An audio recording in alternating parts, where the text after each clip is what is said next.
Breaking news, there's been a devastating crash between a car and a truck.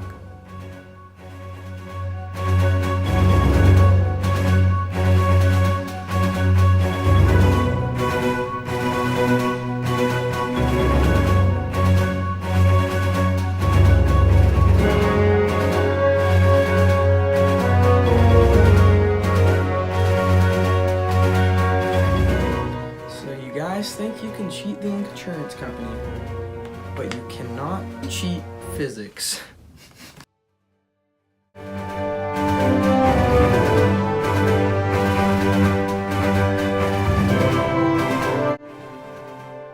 One. What's your name? Miss LaRusso. Are you sure? Yes. Okay. What are your claims in this accident? I was approaching the intersection. I had a flashing yellow, so I slowed down, and out of the corner of my eye, I saw Mr. Sanders didn't stop at his red light and just came barreling through the intersection and hit me.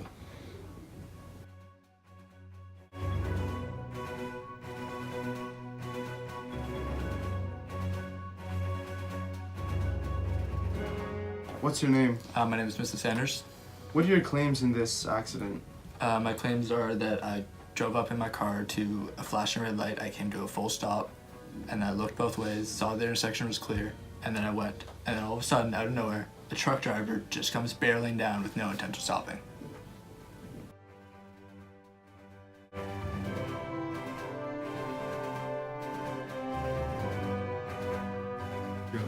The first step to finding out who's at fault is to find the coefficient of friction between the tires and the pavement.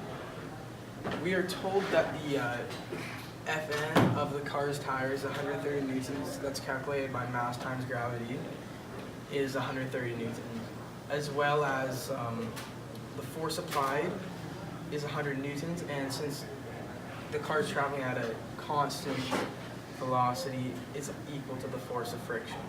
So force of friction equals 100 newtons. To find the mu value, a formula force of friction equals mu Fn works.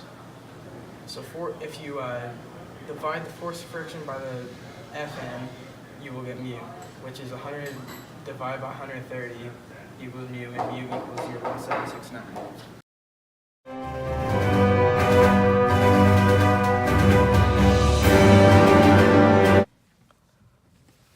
The next step to find out who's at fault is to find the velocity just after the collision.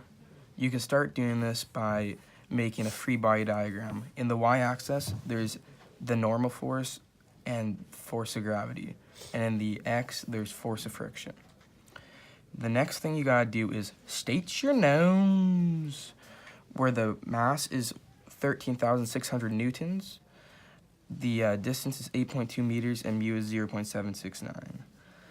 Next thing to do is make a Fnet statement, where Fnet equals force of friction. Mass times acceleration equals mu Fn divided by mass. With some simple algebra, you can find that acceleration is equal to mu mg divided by m. After plugging these variables in, we find that acceleration of the car is 7.54 meters a second squared. Next thing to do is to plug it into the formula v final squared equals v initial squared plus 2 times acceleration times distance. With some more algebra, you can find that v initial is equal to the square root of 2 times acceleration times distance, and after plugging these variables in, you will find that the velocity just after the collision is 11.1 meters per second.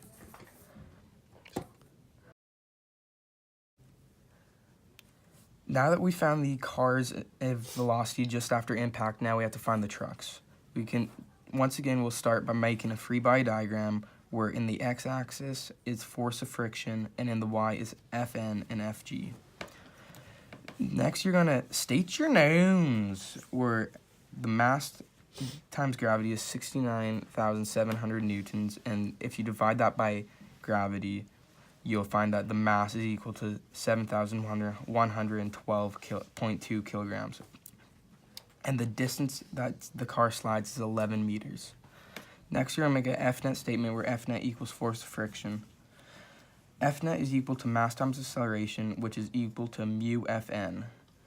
After some algebra, you can find that acceleration is equal to mu mg divided by mass. After plugging those variables in, you'll find that acceleration is equal to 5.27 meters per second. You now have enough to put it into the formula v final squared equals v initial squared plus 2 times acceleration times distance. Once again, with some algebra, you'll find that v initial equals the square root of 2 times acceleration times distance. And after plugging those variables in, you'll find that v initial equals 10.77 meters per second.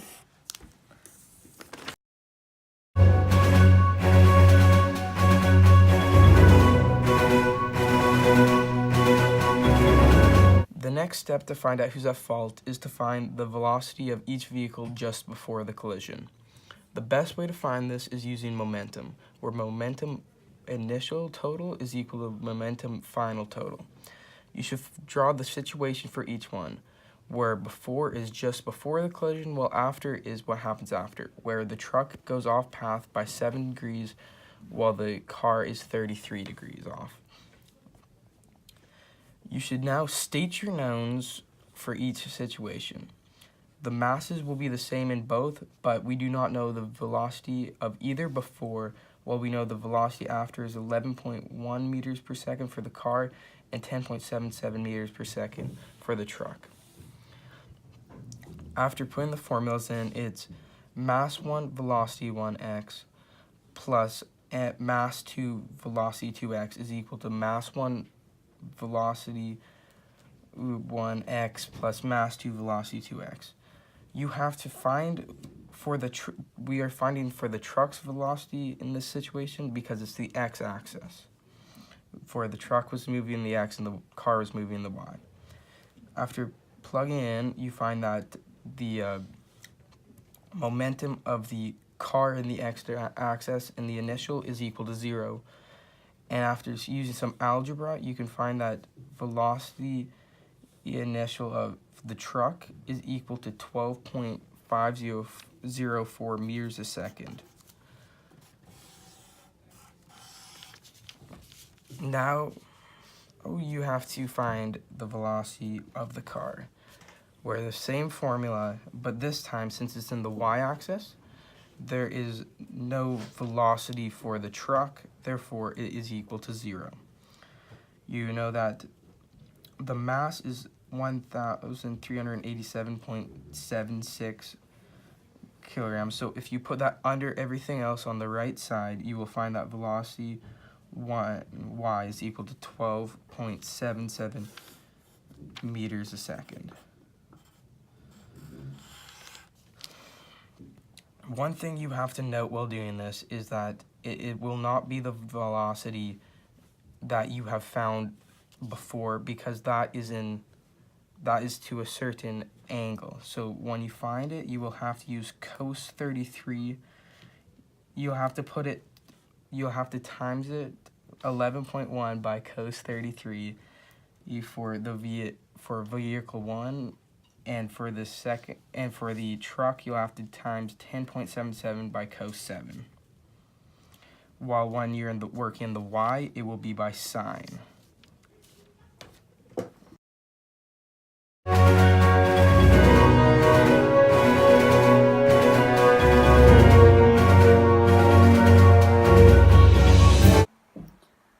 After finding the coefficient of friction between the tires and the road for both the car and the truck, as well as the velocity both before and after for both of them, we have come to the conclusion that the car driver, in this case Mr. Saher, was at fault.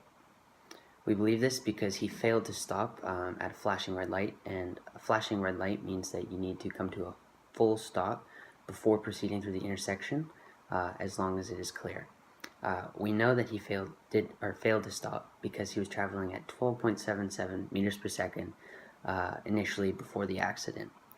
This indicates that he did not stop until after he was already hit. Failure for him in this case to stop is a fine or a ticket ranging anywhere from $200 upwards to $1,000, depending on the severity. Because of the severity of this accident, we believe it would be upwards of $800 to $1,000.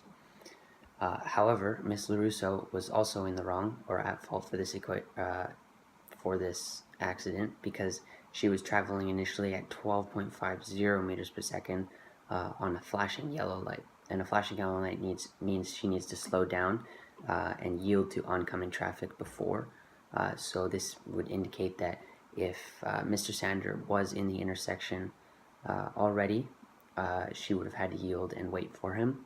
But because of this, we believe that Mr. Sander completed the bigger wrong because his punishment is bigger in the form of a ticket.